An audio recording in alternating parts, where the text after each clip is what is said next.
Mimicry पे कार्रवाई करिए। और एक डिफरेंस और समझिए, मिमिक्री पे कार्रवाई होती तो प्रधानमंत्री जी की सबसे पहले होती। उन्होंने तो सदन के अंदर यूं यूं यूं यूं वाला किया, सब समझ रहे थे। गिरावट तो सब जगह हुई है और शुरुआत तो कर दी प्रधानमंत्री जी ने यूं यूं यूं यूं करके। 50 करोड़ की गर्लफ्रेंड, कांग्रेस की विधवा, जर्सी गाय। अगर मैं लिखने बैठूं ना 200-250 तो प्रधानमंत्री जी के कोटे में आएगा। इनको एक फैसिस्ट स्टेट, एक अथॉरिटेरियन स्टेट में एक नागरिक कैसा चाहिए जो सवाल न करे, राजा तेरे सुबह की जय, राजा तेरे शाम की जय, वो कहने वाला चाहिए। अंग्रेज लोग आके कब्जा किया था ना भारत पे, वैसे लग रहा है कि संघीज ये कब्जा कर लिया है इंडियन रिपब्लिक पे और कॉन्स्टिट्यूशन पे।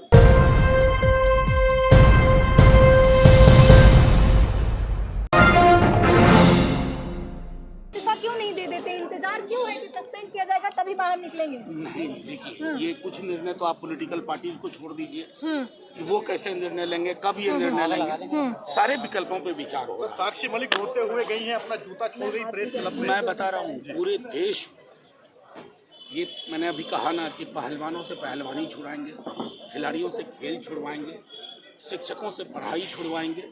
इनको एक फैसिस्ट स्टेट, एक अथॉरिटेरियन स्टेट में एक नागरिक कैसा चाहिए जो सवाल न करे, राजा तेरे सुबह की जय, राजा तेरे शाम की जय, वो कहने वाला चाहिए। जो नहीं कहेंगे वो बोलते। राहुल गांधी पर देखिए मिमिक्री का पूरा एपिसोड अलग है। There is a big hyphen, एक बड़ा हाइफन है मिमिक्री और सस्पेंशन के बीच में। सस्पेंशन पहले हुआ, मिमिक्री पे कार्रवाई करिए। और एक डिफरेंस और समझिए, मिमिक्री पे कार्रवाई होती तो प्रधानमंत्री जी की सबसे पहले होती।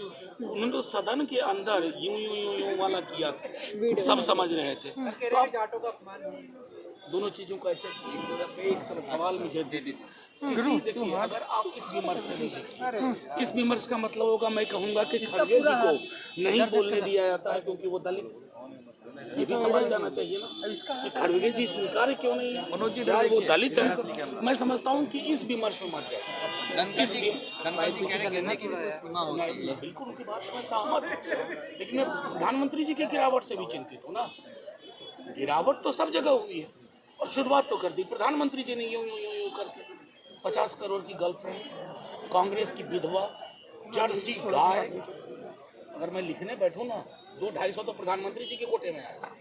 राहुल गांधी के कृत्य पर जो है सवाल उठ रहा है, वो कटघरे में गिरे हुए हैं। कहा जा रहा है कि ऐसा नहीं कौन सा कटघरा है? कौन सा कटघरा? मैंने नहीं देखा वो कटघरा। सर लगातार सांसद जो है सस्पेंड हो रहे हैं, कैसे देख रहे हैं उनको सर आप? देख ऐसे रहे हैं कि अब लग रहा है कि भारतीय गणराज्य इंडियन रिपब्लिक पर आरएसएस और बीजेपी ने कब्जा कर लिया है और मुझे इसमें कोई अचंभा नज़र नहीं आ रहा है। अगर जो साथी लंबे समय से जानते हों उनको ये पता होगा कि हमारे जैसे तमाम एक्टिविस्ट पिछले 10 वर्षों से संघीय आरएसएस सरकार के खिलाफ लड़ रहे हैं, क्योंकि इतिहास के छात्र होने के नाते हम जानते हैं कि इनकी आस्था मनुस्मृति में है, संविधान में नहीं है। जब संविधान सभा बना था उस समय भी कहते थे कि हमारा संविधान तो मनुस्मृति है, ये संविधान जो है भारतीयता के हिसाब से नहीं। तो जहाँ एक तरफ संविधान एक प्रोग्रेसिव स्टेप था, उसका उस समय संविधान सभा में विरोध के पक्ष में साम्यवादी भी थे, समाजवादी भी थे, लेकिन उनका थ्योरेटिकल डिफरेंस था, उनका एक प्रोग्रेसिव डिफरेंस था। लेकिन इन संघी का आरएसएस वाले जो लोग थे, हिंदुत्वा ब्रिगेड, उनका था कि मनुस्मृति पीछे की ओर चलो। तो ये सरकार इसी संविधान का इस्तेमाल करते हुए आई है, लेकिन कोई संवैधानिक मर्यादा नहीं। जो भी यूनिवर्सिटी में चाहे संसद में, तो मैं आज तो यही कह रहा था ना कि जब सांसद ही सुरक्षित नहीं है तो अब सांसद लोग अब डरो नहीं, लड़ो, सड़क पे चलो, ये चलो, नहीं तो बचोगे नहीं कोई। तो ये समझ लीजिए कि लग रहा है कि जैसे अंग्रेज लोग आके कब्जा किया था ना भारत पे, वैसे लग रहा है कि संघीज ये कब्जा कर लिया है इंडियन रिपब्लिक पे और कॉन्स्टिट्यूशन पे।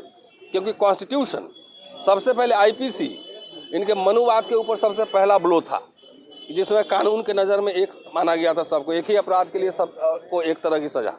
संविधान दूसरा ब्लो था। तो इसलिए चाहते हैं कि नेस्तनाबूद कर दे। आप लोग यूनिवर्सिटी आते हैं, देखते नहीं रितु सिंह का मसला है, मेरा घर मेरा कॉलेज और दौलत राम कॉलेज 500 मीटर पर है, 2 कानून वहीं चल रहे हैं विश्वविद्यालय में। तो ये तो खुला एक वैचारिक युद्ध है, इसमें पीछे हटने की बात नहीं है। बाबा साहब ने तो समराइज कर दिया है कि भाई ब्राह्मणवाद अबोधवाद की लड़ाई है, ये सिंगौल और अशोक स्तंभ के बीच की लड़ाई है। ये मनुस्मृति और संविधान के बीच की लड़ाई है। तो ये तो लड़ाई लड़नी ही पड़ेगी, जो डरेगा बचेगा कोई नहीं। लेकिन सर बीजेपी अब मिक्री को लेकर घेर रही है विपक्ष को। अब उनके पास कोई मुद्दा ही नहीं है, उनके पास मुद्दा ही नहीं है।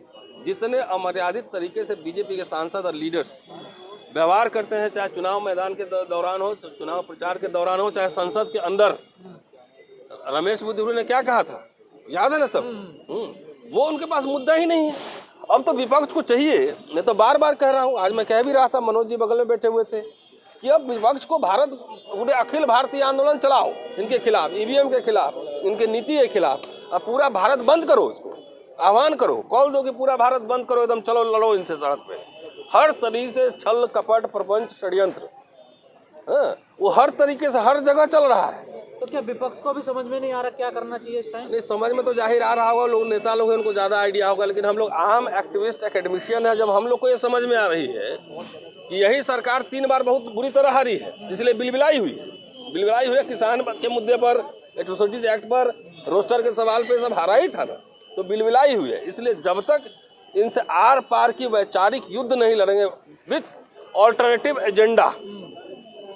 एजेंडा जब तक नहीं लड़ेंगे तब तक इनसे मुक्ति नहीं है। अगर 24 में रिपीट करके देखिए, अब सवाल हमारी नौकरी का सिर्फ नहीं है, सवाल सिर्फ लक्ष्मण रितु सिंह का नहीं है, सवाल प्रमोशन का नहीं है, सवाल छुट्टी का नहीं है, सवाल है कि आ गया तो कोई नहीं बचेगा। पता लगा कि अभी तो सांसद लोग सस्पेंड किए जा रहे हैं, उसके बाद सांसद लोग को वही पता लगा कि मार्शल पिटाई शुरू कर दिया। तो इस अभी नहीं समझे तो कभी नहीं समझे। सर धनखड़ कह रहे हैं कि जाट का किसान का अपमान किया गया है सब संसद में। नहीं तो वो अकेले नेता है क्या? कोई जाति या कोई अकेले नेता है? वो उसमें उपराष्ट्रपति लिखते हैं कि जाट उपराष्ट्रपति लिखते हैं। ये तो जाट समुदाय का अपमान धनखड़ ने स्वयं किया है। जाट लोग तो बहादुर लोग होते हैं, योद्धा लोग रहे हैं, ऐसे आरएसएस के और उपराष्ट्रपति के पद पर बैठे हैं और मर्यादा नहीं है। वहां पर जाके उनको अब जाट याद है, ये वहां पे जाके आरएसएस बीजेपी की स्टूज की तरह, चेयरमैन पर्सन की तरह नहीं, स्टूज की तरह वहां पे बात कर रहे हैं। राहुल गांधी वीडियो बनाते हैं मिमिक्री का, ठीक तो कर रहे हैं, मिमिक्री पूरा संसद को मिमिक्री बना दिया है। चूमे थे जाके संसद भवन को, अब पता लगा कि संसद ही बदल दिए। अडवाणी जी को पांव छुए थे, पता लगा मार्गदर्शक मंडल में भेज दिए। तो बाबा साहब का नाम लेते हैं और काम करते हैं पूरा उल्टा। विदेश में जाके मदर ऑफ डेमोक्रेसी बात करते हैं, उनसे पूछ लेंगे जरा 5 रिपब्लिक का नाम बताओ, गणराज्य कौन कौन था, कहाँ कहाँ था, जरा नाम बताओ, तो नाम भी याद नहीं होगा। लेकिन मदर ऑफ डेमोक्रेसी अच्छा कहने में अच्छा लगना चाहिए। मैं बुद्ध की धरती से आया हूँ और यहाँ क्या हो रहा है, बुद्ध के सारे प्रतीक को जो है ध्वस्त किए जा रहे हैं। हर बुद्धिस्ट मोनेस्ट्री पे उठा के देखिए, हर जगह कब्जा किया हुआ है। यहाँ बाबा साहब ने कहा था नहीं, संविधान पे बुद्धिज्म की छाप है, अशोक स्तंभ है, शेर है, सब अशोक से लिया गया है, बुद्धिज्म से लिया गया है। उसको आरएसएस और बीजेपी बदलकर अब सिंगोल कर दिया। सिंगोल क्या है? राजदंड। वो राजतंत्र सामंतशाही का प्रतीक है। तो ये सीधा, इसमें कोई कंफ्यूजन हमें नहीं है। अब हम लोग अपने लिए थोड़ी लड़ रहे हैं, व्यक्तिगत लड़ाई है ही नहीं।